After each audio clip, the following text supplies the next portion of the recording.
नमस्कार शेतकरी मित्रांनो, पवन ॲग्रो या यूट्यूब चॅनलमध्ये आपलं स्वागत। मी लक्ष्मण काळे। आज आपण कासोद या गावामध्ये आलेलो आहे। तर इथले बळीराजा कृषी सेवाचे जे मालक आहे ते सुद्धा आहे। तर ते शेतकऱ्याचे अनुभव ते विचारतील आणि सांगतील आपल्याला की काय काय कसं फायदा झाला ते। काका, तुम्ही आतापर्यंत पवन ॲग्रोचे कोणते कोणते प्रोडक्ट वापरले?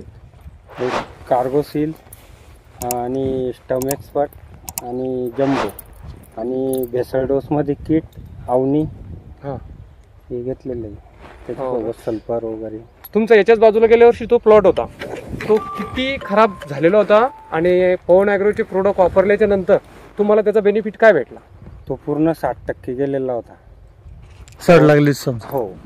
आणि पवन ॲग्रोचं कार्गोसील ते वापरलं तर त्याच्यानंतर तो कमीत कमी माझा 70% क्लिअर झाला प्लॉट।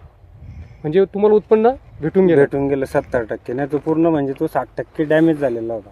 आणि आपण सड लागायच्या पहिले पवन ॲग्रोचं एक पण प्रोडक्ट वापरलेलं नव्हतं? नाही।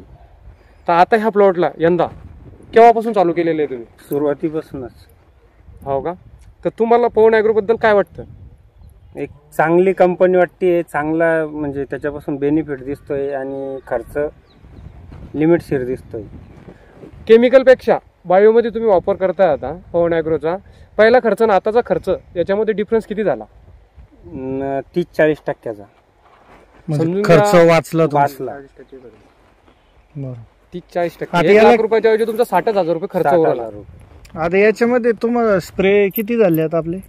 2 स्टंप एक्सपर्टचे 2 स्प्रे? नाही, स्टम एक्सपर्टचा एकच झाला। एक स्प्रे झाला। अच्छा। आणि ड्रिप मधून रूट डायमंड प्रोटीन गोड पण गेलेलं आहे तुमचं? प्रोटीन गोड म्हणजे टोटली गेलेले 90% प्रोडक्ट पवन ॲग्रो समजा। 90% ह्या प्लॉटला 90% प्रोडक्ट पवन ॲग्रोचे। दुसरं नाही की फक्त फवारणीमध्ये आळायचं वगैरे, दुसरं बाकी सगळे पवन ॲग्रोचेच प्रोडक्ट आहे। साहेब, मग एक प्रश्न तुम्हाला आहे की लोक म्हणतात की जम्बो आता ह्या स्टेजला नको, तुम्ही त्याबद्दल थोडं आम्हाला मार्गदर्शन करा। नाही, उलट हीच स्टेज बरोबर आहे। कारण ज्या प्लॉटला जम्बो रेग्युलर दिलं जातं त्याला ग्रीनरी पण चांगली होती। काय दरवर्षी आपण त्याला अपग्रेड करत राहतो ना, तर या वर्षी असं दिसून आलं ग्रीनरी खूप वाढते समजा जर आपण जम्बो दिलं ना तर। आणि सुरुवातीपासूनच कंद जाड बनत जावं या हिशोबाने जर म्हटलं तर आता लागवडीपासून साधारण 1 महिन्यापासूनच जम्बोची सुरुवात करायला पाहिजे। पहिल्या वेळेस 1 लिटर आणि मग दुसऱ्या वेळेपासून आपण त्याला एकरी 2 लिटरच्या हिशोबाने देऊ शकतो। बरेच शेतकरी 5 लिटर पर्यंत देतात, पण खर्च वाढतो त्याच्यामुळे आम्ही 2 लिटर सांगतो।